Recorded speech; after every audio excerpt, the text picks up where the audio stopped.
IAS Ramvilas Yadav के ठिकानों पर विजिलेंस टीम का छापा। 7 से ज्यादा ठिकानों पर दी दबिश। आय से अधिक संपत्ति मामले में पूछताछ के लिए पेश नहीं होने के बाद विजिलेंस की टीम ने की कार्रवाई।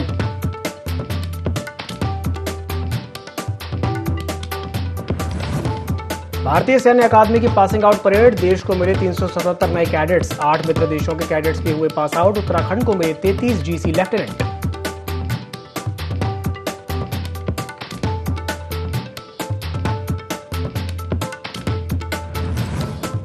सीएम पुष्कर सिंह धामी ने वादा किया पूरा। चंपावत और नेपाल सीमा पर लगे मंच उप तहसील में तहसीलदार की नियुक्ति। अब राजस्व के कामों के लिए लोगों को नहीं होना पड़ेगा परेशान।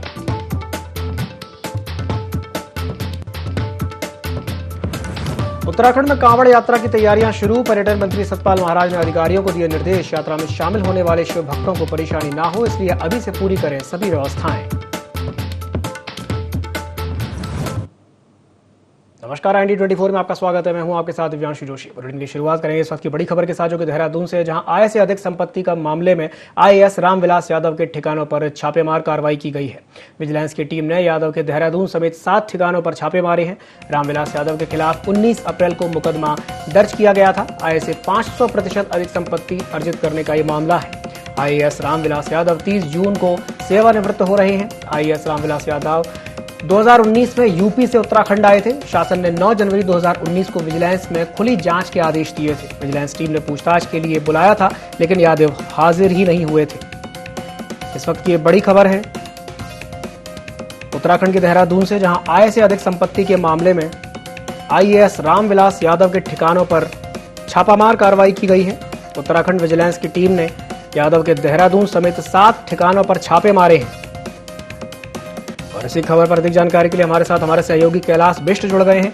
कैलाश जी, आय से अधिक संपत्ति के मामले में आईएएस रामविलास यादव के ठिकानों पर छापामार कार्रवाई हुई है। क्या है ये पूरा मामला, विस्तार से बताइए। बिल्कुल, देखिए दिव्यांशु, मैं आपको बता दूं कि आईएएस अधिकारी हैं रामविलास यादव, और पिछले काफी समय से इन पर जांच चल रही थी। उत्तर प्रदेश से ये प्रतिनिधियों पर उत्तराखंड आए थे, और तभी से ये उत्तर प्रदेश सरकार की रडार पर भी थे। और लगातार यहाँ पर जो अनियमितताएं पाई जा रही थी, आय से अधिक संपत्ति का मामला था, और 500% आय से अधिक का संपत्ति का मामला होना बहुत बड़ा विषय है। इसी के चलते लगातार यहाँ पर ये रडार पर थे। और आज इनके जो आवास है राजपुर रोड देहरादून में, वहाँ पर ये छापेमारी की गई है। तमाम टीमें वहाँ पर मौजूद है। खंगाला जा रहा है पूरा इतिहास, कागजात खंगाले जा रहे हैं। और हम समझते हैं कि अभी तक की ये सबसे बड़ी कार्रवाई है दिव्यांशु, किसी आईएएस अधिकारी पर इस तरीके से शिकंजा कसना। और जाहिर तौर पर आज ये जो कार्रवाई यहाँ पर सरकार द्वारा की गई है, इसके जो परिणाम आएंगे आने वाले समय में, बहुत ही अच्छे परिणाम आएंगे। क्योंकि कई ऐसे अधिकारी हैं जो भ्रष्टाचार में संलिप्त रहते हैं, तो अब उन पर भी नकेल कसी जा सकती है। और कहीं न कहीं जो ऐसे अधिकारी होंगे जो भ्रष्टाचार में लिप्त रहते हैं, वो भी अब इस पूरी घटना से सबक लेंगे कि अगर उन्होंने भ्रष्टाचार किया तो उन पर भी इस तरह की कार्रवाई हो सकती है। कैलाश जी, क्या इनके खिलाफ पहले से शिकायतें मिल रही थी? 2019 के लगभग मामले थे, कई ऐसे मामले थे जिनमें ये संलिप्त पाए जा रहे थे, और साक्ष्य लगातार जुटाए जा रहे थे। मैंने जिस तरीके से आपको कहा कि रडार पर थे, और वही उसी रडार के चलते आज निशाने पर इनको लिया गया। हालांकि कार्रवाई तो काफी समय से चल रही थी, लेकिन आज जो छापेमारी यहाँ पर की गई है अचानक यहाँ पर, तो उससे साफ तौर पर अंदाजा आप लगा सकते हैं कि फील्डिंग इनके लिए पहले से लगी हुई थी। मौके का इंतजार था, और वो मौका आज अधिकारियों को मिला है, और आज जो छापेमारी की जा रही है। और सबसे बड़ी बात दिव्यांशु, समझने वाली बात है कि 500% से अधिक आय होना बहुत एक गंभीर ये मामला है। और एक आईएएस अधिकारी अगर इस तरीके से संलिप्त रह सकता है, वो भ्रष्टाचार को इस तरीके से बढ़ावा दे सकता है, तो आप ये लगाइए कि उनके जो अधीनस्थ जो विभाग रहे होंगे, कितनी बंदरबांट वहाँ पर पैसों की होगी, कितनी लूट खसूट इन्होंने आम जनता से की होगी, सरकार की कई योजनाओं से की होगी। तो ये तमाम चीजें हैं जिनको लेकर ये जांच भी आज हो रही है और छापेमारी भी चल रही है। तो कैलाश जी, क्या ये कहा जाए कि इनके जो साथी जो अधिकारी हैं, उनके लिए एक सीधा स्पष्ट संदेश है कार्रवाई के माध्यम से? बिल्कुल बिल्कुल, देखिए जाहिर तौर पर देखिए, जब आपने देखा होगा कि जब मुख्यमंत्री ने शपथ ली थी, तो उनका साफ तौर पर कहना था कि जो भ्रष्टाचार है, भ्रष्टाचार को बर्दाश्त नहीं किया जाएगा। जिस तरीके से उनकी कार्यशैली देखी, वो देखने लायक है। और वही हाल, वही स्थिति उत्तर प्रदेश में भी है कि योगी आदित्यनाथ भी दोबारा मुख्यमंत्री बने हैं, वहां पर भी यही स्थिति देखने को मिल रही है। और सबसे बड़ी बात दिव्यांशु, मैं आपको एक चीज और बताना चाहूंगा आपके माध्यम से दर्शकों को, कि इनके पीछे कई ऐसे सफेद पोस्ट लोग हो सकते हैं जिन लोगों का नाम सामने आ सकता है।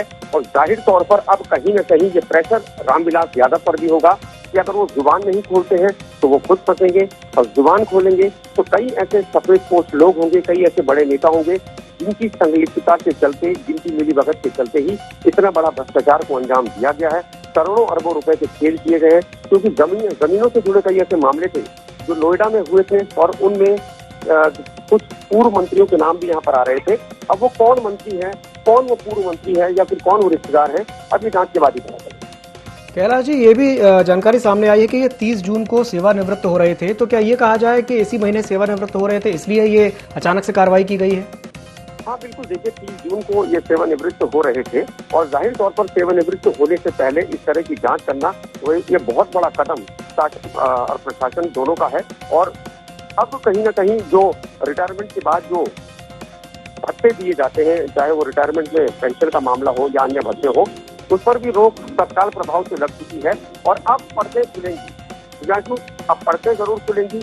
अब हर चीज की तहकीकात होगी, परत दर परत यहाँ पर इनसे पूछताछ की जाएगी। और जाहिर तौर पर आज अगर सीबीआई ने छापेमारी की है यहाँ पर, तो कहीं न कहीं पर्दे आज खुलनी तो तय है, और कुछ न कुछ जरूर यहाँ पर हाथ भी लगा है, कई कागजात अभी हाथ लगे हैं। हालांकि अभी मीडिया को नहीं बताया गया है, क्योंकि मीडिया की कई टीमें यहाँ पर अभी मौके पर मौजूद है कि लगातार यहाँ पर छापेमारी के दौरान लगातार यहाँ पर कवरिंग भी की जा रही है मीडिया द्वारा। पुलिस बल यहाँ पर अतिरिक्त यहाँ पर तैनात किया गया है। तो जाहिर तौर पर जैसे जैसे यहाँ पर जांच आगे बढ़ेगी, वैसे वैसे पर्दे खुलेंगी, और दर्शकों को तक भी तमाम जो साक्ष्य यहाँ पर मिलेंगे। बिल्कुल कैलाश जी, जैसे जैसे जांच आगे बढ़ेगी, पर्दे खुलेंगे। तमाम जानकारी साझा करने के लिए बहुत बहुत धन्यवाद।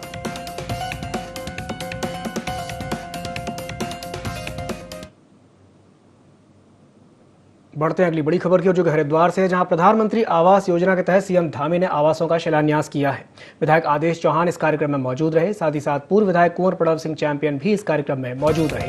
ये बड़ी खबर है उत्तराखंड के हरिद्वार से, जहां प्रधानमंत्री आवास योजना के तहत सीएम धामी ने आवासों का शिलान्यास किया है। विधायक आदेश चौहान इस कार्यक्रम में मौजूद रहे, पूर्व विधायक कुंवर प्रणव सिंह चैंपियन भी इस कार्यक्रम में मौजूद रहे।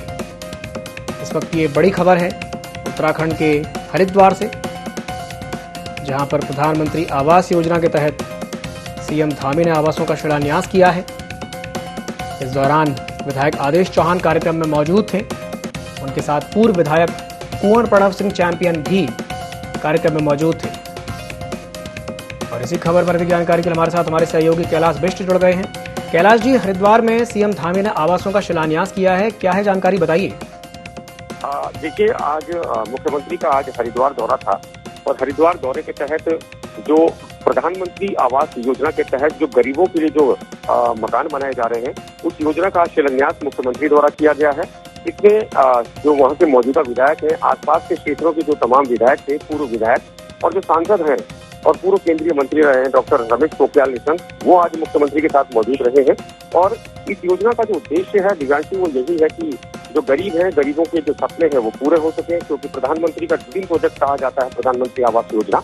और जिस तरीके से प्रधानमंत्री के जो 8 वर्ष है वो पूरे हुए हैं, उसके तहत पूरे देश में इस वक्त पखवाड़ा मनाया जा रहा है 15 दिवसीय बीजेपी की सरकारों द्वारा हर राज्य में। और उत्तराखंड में भी क्योंकि बीजेपी की सरकार है, तो इसको बहुत ही महत्वपूर्ण तरीके से यहाँ पर मनाया जा रहा है। 1 तारीख से 15 जून तक इस पखवाड़े को मनाया जा रहा है, मना रही है बीजेपी। और जो सरकार की जो योजनाएं हैं, जो केंद्र की योजनाएं हैं, उनको जन जन तक अपने कार्यकर्ताओं के माध्यम से पहुंचाने की पुरजोर कोशिश की जा रही है। और उसी के तहत आज जिस तरीके से शिलान्यास हुआ है, इसके कई मायने यहाँ पर महत्वपूर्ण निकाले जा रहे हैं। और यही कोशिश मुख्यमंत्री की रही, क्योंकि उन्होंने मैसेज देने की कोशिश की थी। क्योंकि अभी 3 दिन पहले खबर को IND 24 ने बड़ी प्रमुखता से चलाया था कि जो प्रधानमंत्री आवास योजना के तहत जो मकान बन रहे हैं हरिद्वार जिले में, उन मकानों में कहीं न कहीं एक भ्रष्टाचार की बू आ रही है, जिसके बाद तुरंत प्रशासन द्वारा संज्ञान लिया गया हमारी खबर का। और आज क्योंकि क्योंकि खुद मुख्यमंत्री वहां पर हैं, तो उन्होंने निर्देश यहाँ पर दिए हैं और कड़े संदेश भी यहाँ पर दिया है कि अगर किसी तरह का कोई भ्रष्टाचार इस निर्माण कार्य में होता है तो दंडात्मक कार्रवाई यहाँ पर वैसे अधिकारियों पर की जाएगी। तो विशेष तौर पर आज जब मुख्यमंत्री ने यहाँ पर शिलान्यास किया है, तो इस चीज का भी विशेष ध्यान रखा जाएगा। कैलाश जी, तमाम जानकारी साझा करने के लिए बहुत बहुत धन्यवाद। ये बड़ी खबर है।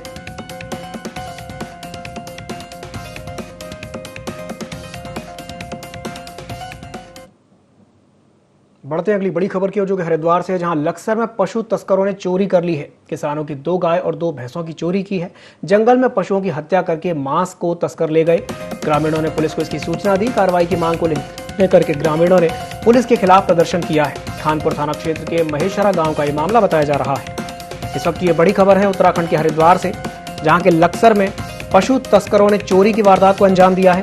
किसानों की 2 गाय और 2 भैंस चोरी कर ली हैं। जंगल में पशुओं की निर्ममता के साथ हत्या करके उनका मांस तस्कर अपने साथ ले गए।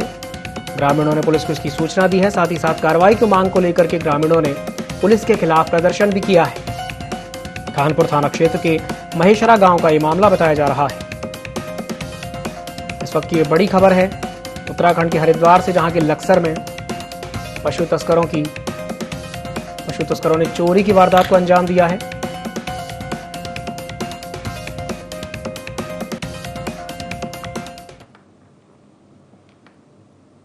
चंपावत विधानसभा क्षेत्र में नेपाल सीमा से लगी मंच उप तहसील का ताला खुल गया है। उप तहसील पर करीब 5.5 साल से ताला लगा हुआ था। चंपावत के तहसीलदार सप्ताह में 2 दिन उप तहसील का जिम्मा संभालेंगी। मालूम हो कि 2017 में स्टाफ की कमी और मोबाइल नेटवर्क ना होने से मंच उप तहसील को बंद कर दिया गया था, लेकिन अब उप तहसील शुरू होने से सीमांत की 10,000 की आबादी को लाभ मिलेगा। क्षेत्रवासियों को 31 किलोमीटर दूर चंपावत की दौड़ नहीं लगानी पड़ेगी।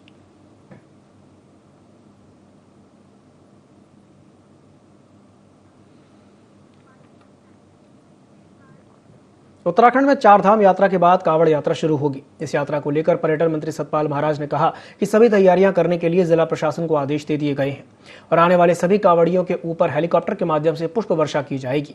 कोविड के कारण 2 साल बाद कावड़ यात्रा फिर से शुरू होने जा रही है।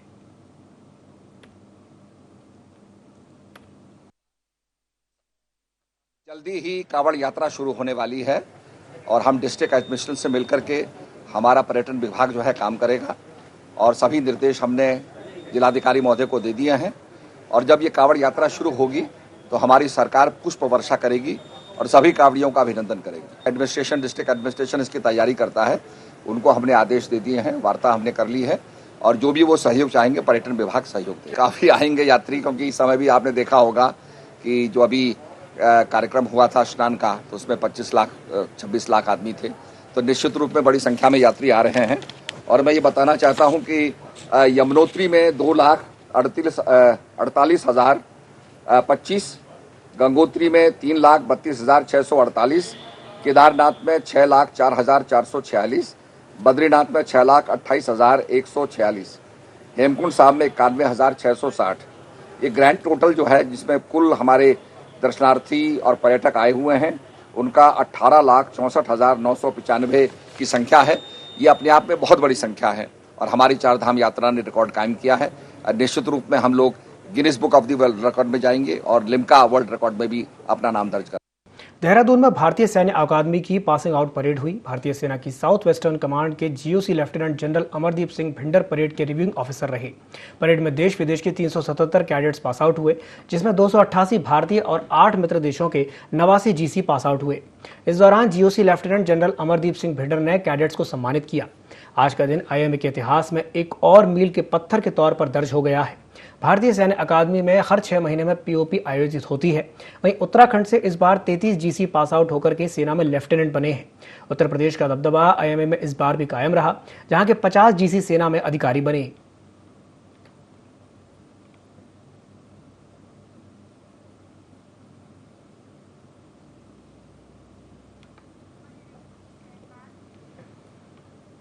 उधम सिंह नगर में खटीमा के भूड़ महोलिया क्षेत्र में अवैध मिट्टी खनन पर प्रशासन ने छापामार कार्रवाई की। कार्रवाई के दौरान एसडीएम रविंद्र बिष्ट ने अवैध खनन करते एक जेसीबी और एक ट्रैक्टर ट्रॉली को जब्त किया। वहीं मौके से कई खनन कारोबारी फरार हो गए। आपको बता दें कि खटीमा तहसील क्षेत्र में कई क्षेत्रों में अवैध खनन का कारोबार चल रहा है।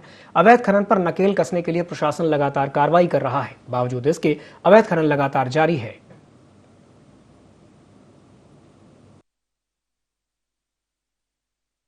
हमें सूचना मिली थी कि भूड़ मोहल्ला में 2 जगह कहीं पे अवैध रूप से खनन करके मिट्टी उठाई जा रही है। तो उसी सूचना पर हमने तत्काल छापा मारा और ये यहाँ पर मौके पे हमें एक जेसीबी और कुछ ट्रैक्टर ट्रॉलियाँ मिली। एक ट्रैक्टर ट्रॉली और जेसीबी हम सीज करके अपने तहसील परिसर में हमने खड़ा कर दिया।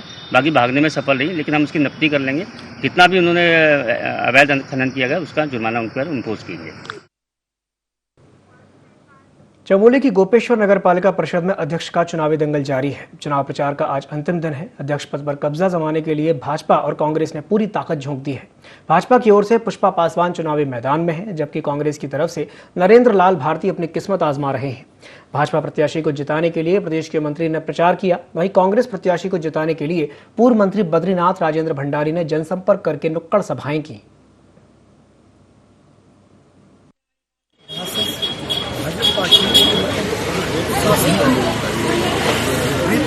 पूरी नीतियाँ हैं जिससे आज पूरा समाज ग्रसित है, परेशान है, लाचार है। उससे हमारा मुकाबला है। हम चाहते हैं महंगाई खत्म हो, रोजगार लोगों को मिले, भ्रष्टाचार खत्म हो। और इस नगर पालिका में बीजेपी ये तो बताए किस आधार पर चुनाव लड़े, उनका डेवलपमेंट क्या है। उन्होंने 5-6 वर्षों में उनकी सरकार है, राज्य में उनकी सरकार रही है, कोई तो एजेंडा उनका होगा, कोई तो विकास उनका होगा। यहाँ मेघवाड़ में हमारा विकास नगर बह रहा है, सारी नालियाँ खत्म हो गई है, हमारा सारा पार्किंग के लिए यहाँ लोग दिक्कत में परेशानी में है। और भाजपा यहाँ ढोल नगाड़े बजा रही है। भाजपा ये तो बताए कि उसने किया क्या है। गोपेश्वर में जो लोग उनको वोट दिए, उनकी जमानतें जब्त होगी, जनता इनके खिलाफ जाएगी। 16,500 गाड़ियाँ चारधाम यात्रा पे है। 100 रोडवेज की गाड़ियाँ, 50 केमो की गाड़ियाँ, स्कूल की गाड़ियाँ। उसके बावजूद भी मात्र एक महीने में 25 लाख लोग उत्तराखंड में चारधाम यात्रा करने आए हैं। और माननीय मुख्यमंत्री जी ने भी निवेदन किया है कि लोग समय पर आए, कम आए, क्योंकि स्वास्थ्य के दृष्टिकोण से, कई अन्य दृष्टिकोण से व्यवस्थाएं करने में दिक्कत हो रही है। मौसम भी बाधक बन रहा है, इसलिए भगवान बाबा केदारनाथ और बद्रीनाथ से निवेदन करूंगा कि हमारी चारधाम यात्रा निष्कंटक हो, सुविधाजनक हो। ऐतिहासिक तो हो ही नहीं, दुर्घटना जो हो रही है उससे भी मुक्त हो, ऐसी प्रार्थना बाबा बालनाथ। प्रधानमंत्री मोदी जी के जो केंद्र सरकार का समय 8 वर्ष और 8 वर्ष पूरा होने पर पूरे देश के अंदर सम्मेलन, पत्रकार वार्ता, विभिन्न प्रकार के कार्यक्रम आयोजित किए हैं। उसके तहत ये कार्यक्रम था, लेकिन साथ में गोपेश्वर का उपचुनावी होना, इसलिए दोनों जुड़ जाता है।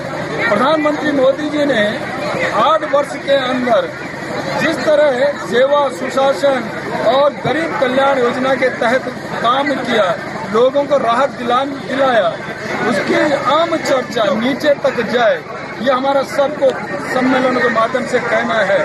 कोविड के समय में भी गरीब कल्याण योजना के तहत राशन पहुंचाने का काम किया, लोगों को राहत दिया। आत्मनिर्भर भारत, अपने आप में स्वयं खड़े हो नौजवान, अपने आप रोजगार पाए, औरों को भी रोजगार दे, मुद्रा बैंक, कई प्रकार की योजना जो चलाई, उसको नीचे तक पहुंचाना। साथ में पुष्पा पासवान का चुनावी होना, परसों का वोटिंग है। पुष्पा पासवान हमारे एक संघर्षशील महिला है। उत्तराखंड के लक्सर नगर पालिका के वार्ड 4 में सभासद के लिए उपचुनाव हो रहे हैं। इसके लिए 12 जून को 2 बूथों पर मतदान होगा, जबकि मतगणना 14 जून को होगी। उपचुनाव में 3 प्रत्याशी मैदान में हैं।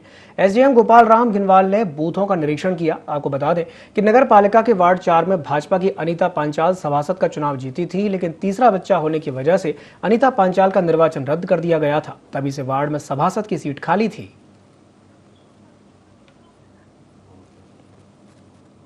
कार्यालय के जो भवन है उसमें 2 बूथ बनाए गए हैं और इसमें 2 ही बूथ हैं और वार्ड संख्या 4 का नगर पालिका लक्सर का इलेक्शन होना है और इसमें पूरी शांति व्यवस्था के लिए पर्याप्त व्यवस्थाएं की गई है और शांतिपूर्वक तरीके से चुनाव संपन्न कराए गए। चंपावत के कोर्ट परिसर में जिले के नवनियुक्त पैरा लीगल वॉलंटियर्स के लिए लगा 2 दिवसीय प्रशिक्षण कार्यक्रम संपन्न हो गया है, जिसमें जिला विधिक सेवा प्राधिकरण अध्यक्ष और जिला जज कहकशा खान बतौर खास अतिथि मौजूद रहे। प्रशिक्षण में 29 पीएलवी को फील्ड में लोगों तक किस प्रकार से कानूनी जानकारी दी जानी है, इसे लेकर के ट्रेनिंग दी गई।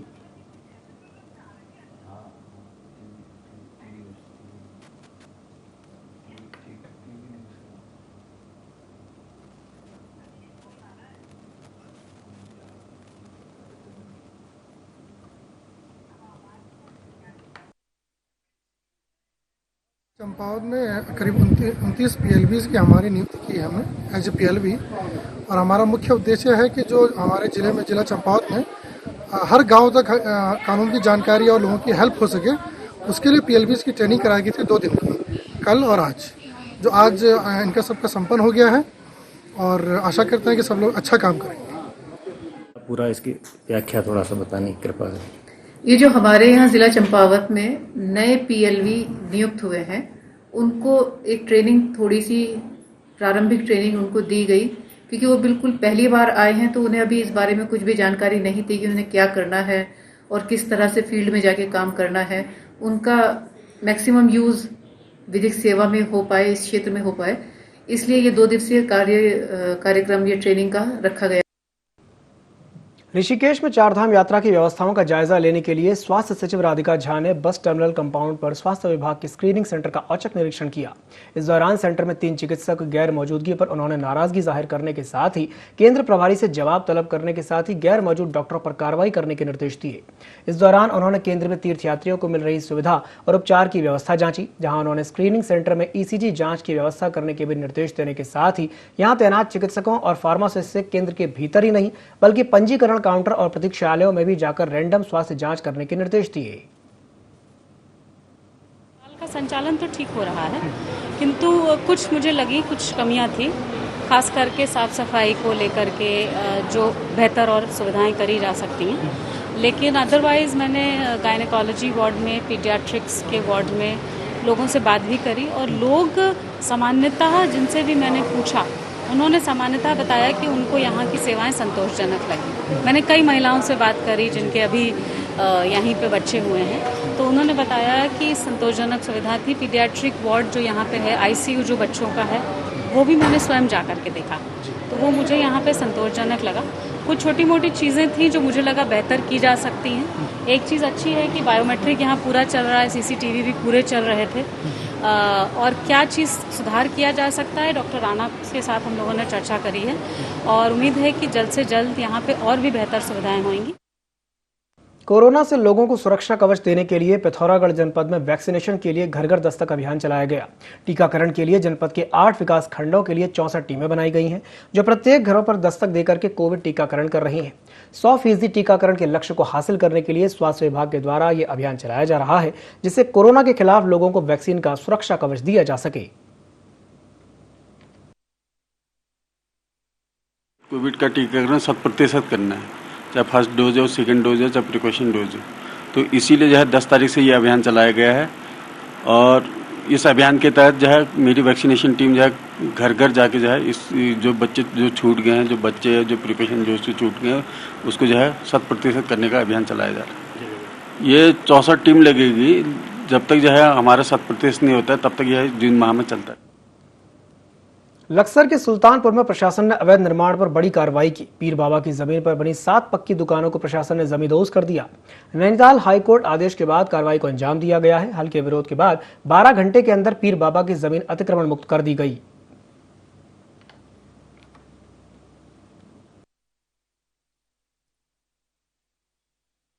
सरकारी जमीन पे जो बाबा पीर के नाम से और रास्ते के नाम से एक ज़मीन थी, उसमें किसी व्यक्ति के द्वारा 7 पक्की दुकानें बनाई गई थी।